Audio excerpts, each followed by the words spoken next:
What's up, you guys? Welcome back to the WIDEBODY Nation podcast. We are in the 2019 Grand Sport Corvette because the REDEYE is still at the tint shop. I should be picking that up later today. What I want to tell you guys about today is something I'm doing right now, which is a Turo drop-off. And some of you guys have been asking me more questions about Turo, and I think Turo really falls in line with the kind of shiny object syndrome for 90 to 95% of the population, because every time I tell people I rent out my cars on Turo, they're like, oh, that's really cool, you must make a ton of money, and like you get to have all these cool cars, and they don't see any of the downsides, any of the work, any of the either neutral or negative aspects, or just kind of the hard work that goes into running a Turo fleet. So with that being said, here's a couple things you might want to consider that are probably not as flashy and as fun and as cool if you guys are considering running a Turo fleet, or if you just want to learn more about the business. I think there's a lot of good business fundamentals and tons of other stuff that I've learned being a Turo host for about 18 months now. So the first thing we will talk about is logistics, because we can talk about insurance, we can talk about how much the cars cost, we can talk about the app, but you gotta be ready for logistics if you even want any shot at running a successful, anywhere near a profitable business on Turo. Now, you might be saying, logistics, what are you talking about? Like there's not like hard products or anything. No, it's what we're doing right now. Like, I'm driving to Atlanta right now to drop off this vehicle for a 4-day rental. Now, that's good because someone rented it at basically the full day rate in Atlanta, so they pay delivery and I go drop it off. But then what do I do from there? How do I get back to Columbus, about 90 minutes away from the Atlanta airport? Well, some people would say, oh, take an Uber or have a friend drive you, have your wife drive you. And I mean, those are all solutions, and those are all things that I do. Back when I was in Nashville, it was a lot easier for me, a lot easier to stomach a $20 to $40 Uber doing my logistical car swapping and staging and all that. But now that I live really far from Atlanta, local deliveries here in Columbus, those are free, generally speaking, because they're so close. But when it's in Atlanta, the guest has to pay a delivery fee unless their trip is super long. And not only is there a cost involved, there's just the straight up time commitment. Like I'm driving 90 minutes right now to deliver this car, putting miles on the car, and I had, you have to wash the car. So there's a lot of logistical aspects to Turo that people don't think about, that when they put their car up, they realize how hard it is to actually fulfill rentals. Okay, so I'll do a whole video on Turo logistics in a little bit more of a bang, 1, 2, 3, 4 things to consider and how to overcome that. But, since you guys are watching the podcast, I wanted to kind of give you guys a bunch of concerns to start chewing on, so that when you watch that video, should you want to, you've already developed some thoughts. Okay, so next thing with Turo, insurance, which is the question I probably get the most regarding Turo. So how does the insurance work? And I do apologize right now if the audio isn't as great as you're used to maybe in the Charger. The Corvette does not have as much sound deadening as the Charger does. So with that being said, insurance. Turo provides you insurance as a host. For a trade as a trade-off, they take a percentage of your revenue, as you guys can probably rationalize, right? And the entire point behind doing that is so that when you have these cars, if someone gets into an accident, you never have to go through your personal insurance company, because that would totally destroy your relationship with your personal insurance company if everybody is being transparent. Now, many people ask me, well, if someone else crashes my car, isn't it their fault? And yes, it could be their fault. It could have been an at-fault accident where they were the driver and they did something stupid, either to another car, another person's property, or just crashed your car in like some sort of, you know, swerve off the highway kind of deal. But, you need to remember this. Insurance follows the vehicle. So yes, you personally have car insurance, but if you are in my car driving it, my insurance applies to this vehicle and anything that happens to this vehicle, which is really where you get in hot water with Turo if you try to use your own personal insurance company, because 99% of personal insurance companies, in my opinion, will not cover a transaction where you are renting, car sharing, subletting, leasing, whatever term you want to come up with, they will not cover it. So, to bring it back to the actual point, as a host on Turo, unless you have commercial insurance, I'm going to say it again, unless you have commercial business rental insurance where they actually are like insuring your fleet of vehicles, which good luck getting only 1 or 2 vehicles insured as a fleet. Most places want 6, 9, 15 cars to actually even look at you to insure. I would highly recommend as a host using the Turo Insurance. Now, Turo, they change up their insurance models relatively often, but generally speaking, they'll have a top tier insurance, which is what I maintain, where there is no deductible.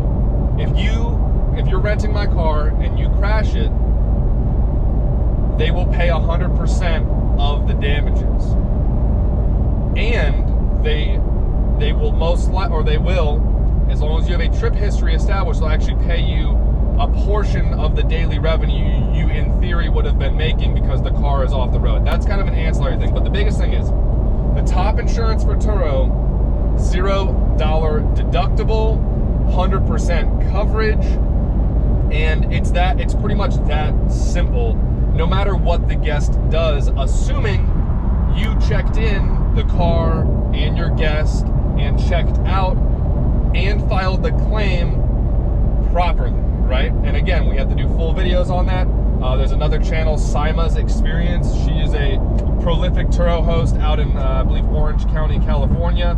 Kind of the mecca of Turo of sorts, the hub of Turo.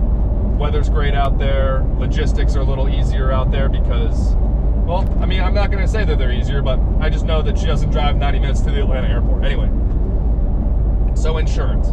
Now, should you choose, what's the trade-off? Because I have a $0 deductible, because they cover 100% of the repairs,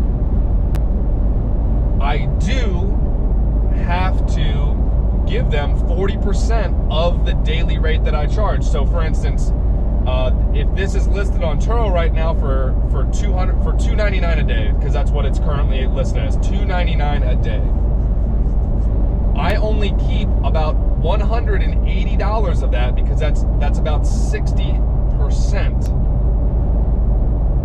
179, 180 out of that $300 $299 a day rate.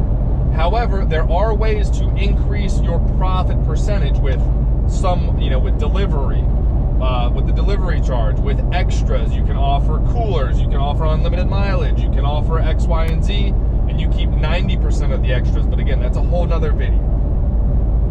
So that's insurance for you guys. Again, I can do a much more strict video on it, and I will, but I wanted to introduce more concepts. So the last thing I will say with insurance is that there are levels of insurance, but as you keep more of your profit, your deductible goes from $0 to hundreds of dollars to potentially thousands of dollars, which may put you in a tough spot should you get into a weird situation, we'll call it. And I guess I'll disclose some of my scar tissue in future videos. Okay, so let's move on to topic number 3. Topic number 3 is going to be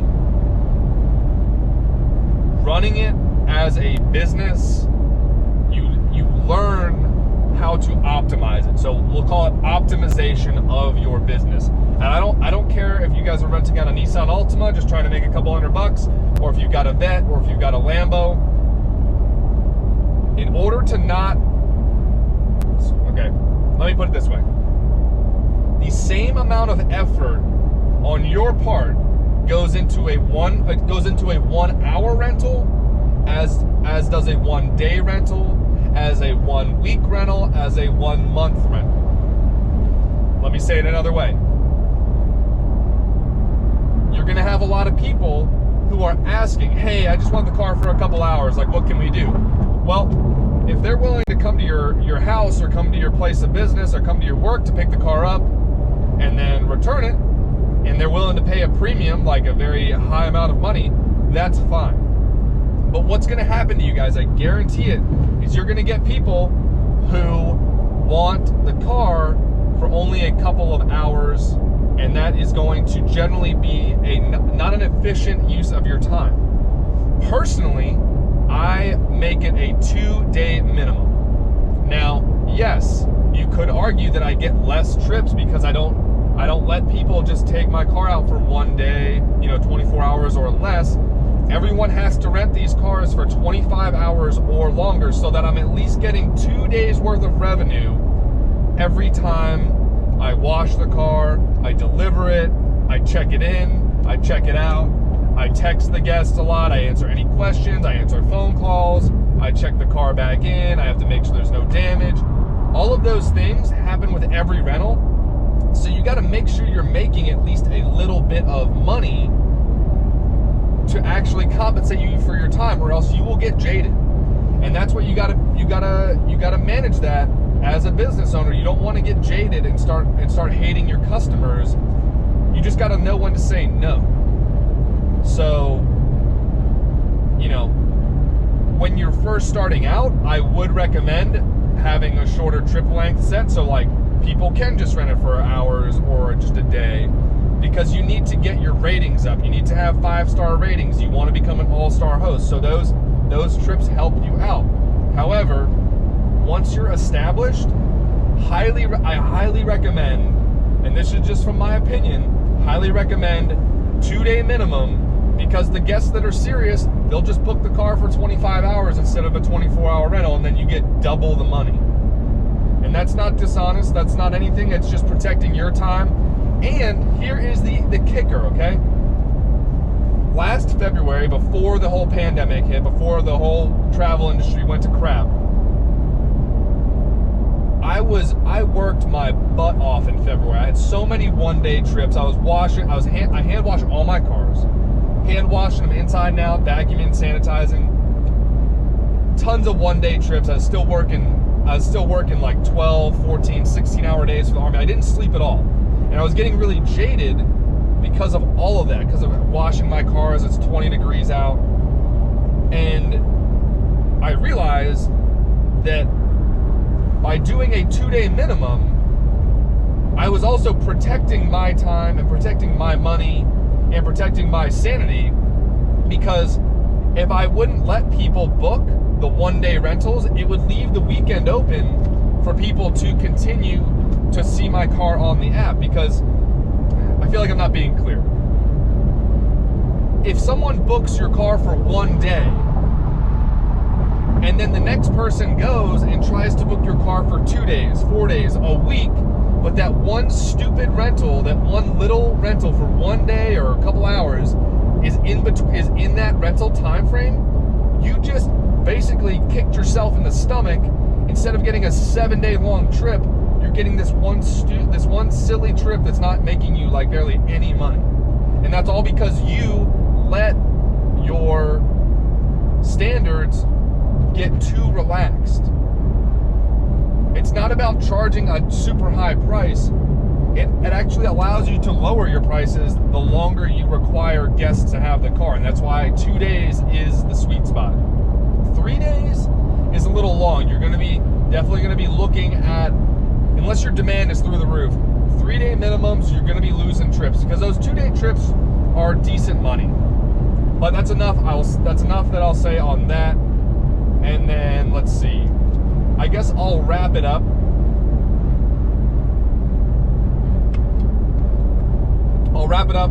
With some general hindsight, some takeaways after doing this for about 18 months. After surviving the pandemic, as far as business-wise goes, as far as what else you could do with your money and your time and your sanity. If you're looking to make money hand over fist, and all the big YouTubers will say this, Ed Bolian, Rob Ferretti at Gotham Dream Cars, all the guys who are in the car industry, renting out cars, you can make money, but it is not the most lucrative endeavor. It's kind of like the restaurant industry. You gotta love it, and the margins are tight. Now, it does afford you, running your rental car fleet on Turo does afford you a lot of relatively intangible benefits. Like, I love meeting most of my guests. I really enjoy interacting with people who appreciate the cars. When guests say, hey, this was the cleanest car I've ever been in, ever, and it's one of my rental cars, that makes me feel good. Or they love the specs. They love the clear roof. They love the red interior with the black exterior. All the little things they use these cars to test drive them to see if they want them. They test, like, I've had Corvette people specifically, who will test drive my Corvettes because they're wondering which level Corvette they want. They're wondering if they want this feature or that feature, and it helps people save money. It helps people make purchasing decisions, and it's great. So if you need to learn about business by jumping in and doing it, then putting one car on Turo could help you out, one or two cars. If you're looking to make money hand over fist, and you've got some money sitting on the sideline ready to roll, real estate, stock market, YouTube channels, a lot of other things that you can put that money into that will be a lot less active and a lot less of a headache than renting out your car on Turo or your cars on Turo just to have people do whatever they're going to do to your car. If you guys understand what I'm saying there. So, not trying to tell you not to do it. This whole episode was just basically giving you a lot of considerations because everybody gets really shiny object syndrome with Turo, even more so than Airbnb, even more so than real estate investing. Turo isn't as well known, but when people hear about Turo, I feel like everybody just goes to immediate, blissful thinking about how awesome it must be. So, please hit me up in the comments down below with questions, comments, concerns, experiences with Turo. Has anybody here rented through Turo, or any of you Turo hosts? If you're new to the channel, this is not exclusively a Turo channel. It's just one of the things that we talk about on the channel because I like to talk about money sometimes. I like to talk about business. If you guys haven't hit that like button, please go down and do a burnout on that like button down below. Share this video with your friends if they're interested in Turo or business or whatever it may be. I appreciate you tuning in. And the last little tidbit I will give you, since you guys stayed all the way till the end, is that we got a clear roof coming in for the C8 Corvette that I am picking up today. My wife Megan is kind enough to go ahead and actually pick me up from the Atlanta airport, and we're going to stop at the Noonan Chevy dealership where I ordered about $2,000 worth of accessories for the C8 Corvette. So I will do a whole video on unboxing all of those, and the C8's going to be getting some much needed accessories, some floor protection, some protection everywhere else, and then the clear roof, which I love so much. Appreciate you guys tuning in. Stay safe out there. Appreciate you tuning in for another Wide Body Nation podcast episode, and I will see you for our